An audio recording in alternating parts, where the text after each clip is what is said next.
जय श्री कृष्णा। राधे राधे। हर हर महादेव। मित्रों, आज भी हम ऐसे समाज में जी रहे हैं जो आज भी पुरुष प्रधान है। आज भी जब लड़की का जन्म होता है तो अधिकतर घरों में मायूसी छा जाती है। और मित्रों, और कुछ नहीं बल्कि हम मनुष्यों की अज्ञानता है, लड़की को बोझ समझते हैं। परंतु आपको जानकर हैरानी होगी कि लड़की का जन्म हर किसी के घर में नहीं होता, बल्कि उसी के घर में होता है जो भाग्यशाली होते हैं और अपने अपने पुण्य कर्म अर्जित किए होते हैं।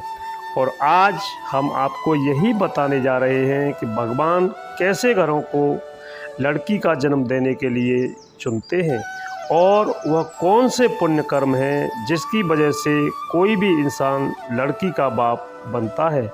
मित्रों, भगवान श्री कृष्ण से अर्जुन पूछते हैं कि माधव, किन कर्मों के कारण किसी के घर में पुत्री के धन की प्राप्ति होती है, अर्थात कैसे घरों में बेटियों का जन्म होता है।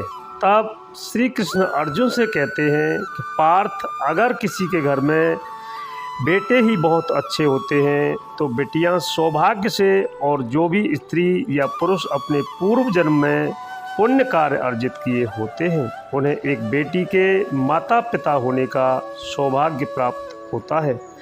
बेटी के जन्म के लिए उन्हीं घरों को चुना जाता है जो बेटियों का भार सहन कर सके, क्योंकि तीनों लोकों में स्त्री अर्थात बेटियां ही ऐसी होती हैं जिसका भार हर कोई सहन नहीं कर सकता है।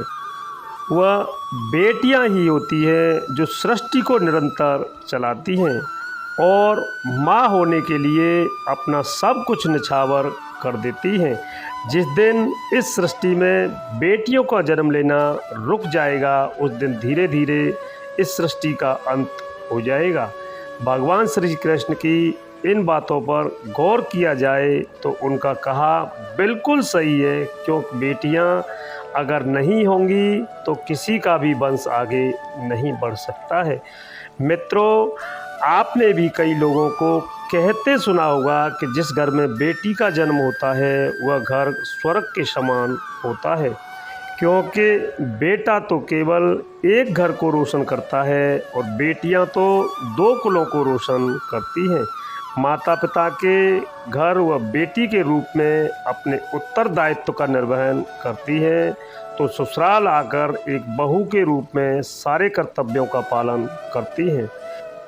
मित्रों, आजकल आप सुनते ही हैं कि बेटियां या बहू परिवार में किसी के मर जाने पर उसका पिंडदान नहीं कर सकती हैं, लेकिन यह बिल्कुल भी सही नहीं है, क्योंकि रामायण में बताया गया है कि प्रभु श्री राम के पिता राजा दशरथ की मृत्यु हो गई थी, तो माता सीता अर्थात राजा दशरथ की बहू ने ही उनका पिंडदान किया था, जिससे उन्हें जन्म मरण के चक्र से मुक्ति मिल गई थी। इतना ही नहीं, हिंदू धर्मशास्त्र में ये भी बताया गया है कि बेटियां भी अपने पिता के नाम का पिंडदान कर सकती हैं। वहीं अगर ससुराल पक्ष में कोई पुरुष नहीं है तो इस स्थिति में बहू भी पिंडदान कर सकती हैं। मित्रों, इसलिए वह लोग बहुत किस्मत वाले होते हैं जिनके घर में बेटी जन्म लेती हैं। वहीं वह प्रबल किस्मत के होते हैं जिनके घर एक से ज़्यादा बेटियां होती हैं। शायद यही कारण है कि बेटियों को लक्ष्मी कहा गया है। मित्रों, बहुत से लोगों की सोच यह होती है कि बिना समय गंवाए और बिना पढ़ाई में पैसे लगाए जल्द से जल्द शादी कर दें, लेकिन यह सोच एक बेटी के भविष्य को बर्बाद कर देती है। तो ज़रा सोचिए, बच्चे के मन में कितने सपने होते हैं, उसे कुछ करना होता है, लेकिन यह सपने ही रह जाते हैं। इसलिए अपनी बेटियों को सपने पूरे कर देने चाहिए। उन्हें जीवन में हर वह खुशी देनी चाहिए और उन्हें खुशी मिलनी चाहिए। एक बेटे से ज़्यादा बेटी हमेशा अपने माता पिता के लिए सोचती है और माता पिता को प्यार और अपनापन बेटी ही दिखा सकती है। बेटी के जन्म को एक जश्न की तरह मनाना चाहिए। माता पिता को बेटी को हमेशा एहसास दिलाना चाहिए कितनी खास यह बेटी है। बेटी कभी भी बाप पर बोझ नहीं होती, वह सिर्फ अपनी और अपने परिवार की किस्मत बनाने के लिए जन्म लेती है। मित्रों, एक कथा के अनुसार दो मित्र लंबे समय के बाद एक दूसरे से मिले।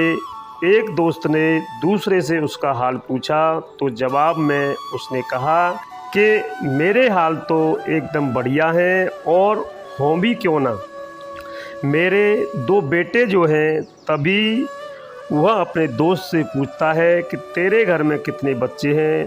दोस्त खुशी के साथ बताता है कि मेरे घर में दो बेटियां हैं। उसका दोस्त भगवान का शुक्रिया अदा करता हुआ कहता है कि मैं धन्य हूँ, मेरे घर बेटियां नहीं हैं। यह सुनकर पिता की आंखों में आंसू आ गए। तभी उसकी बेटी पिता के मित्र से कहती है, अंकल, भगवान हमेशा भाग्यवान को ही बेटी देते हैं, कभी गरीब को बेटी के रूप में माता लक्ष्मी नहीं देते। भगवान उसी को पुत्री का सुख देते हैं जिसके अंदर पालने की सामर्थ्य होती है, जो गरीब होकर भी अपनी बेटी को पाल सकता है। एक बार स्वामी विवेकानंद वैष्णो देवी की सीढ़ियाँ चढ़ रहे थे तो बगल से एक किसान अपनी बेटी को कंधे पर बैठाकर सीढ़ियाँ चढ़ रहा था। तभी स्वामी विवेकानंद ने कहा कि बाबा, आपकी बेटी का बोझ आपको लग रहा होगा, इसको मैं उठा लेता हूँ और माता वैष्णो के दरबार तक ले चलता हूँ। तभी उस किसान ने स्वामी विवेकानंद से कहा कि बेटी कभी भी बाप के कंधे पर बोझ नहीं होती। अगर बेटी बाप के कंधे पर होती है तो वह हर बोझ को हल्का कर देती है।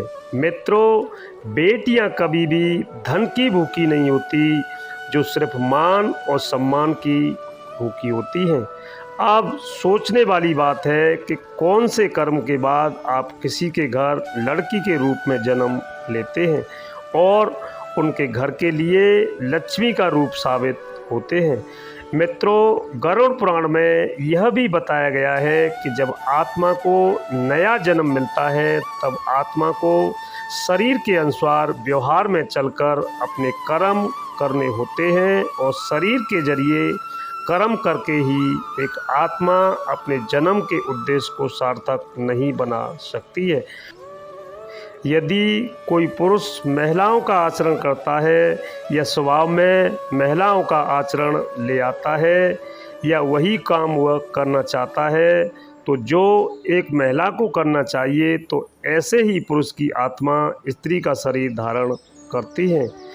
वहीं गरुड़ पुराण में यह भी बताया गया है, यदि कोई व्यक्ति मृत्यु के अंतिम क्षण में किसी स्त्री को याद करते हुए अपने प्राण त्यागता है तो वह अगले जन्म में स्त्री का ही जन्म लेता है। वहीं अगर वह अंतिम क्षण में परमेश्वर का नाम लेता है तो वह मुक्ति के मार्ग पर अग्रसर हो जाता है। मित्रों, इसी के साथ ही आप सभी को मेरी तरफ से जय श्री कृष्णा, राधे राधे, हर हर महादेव।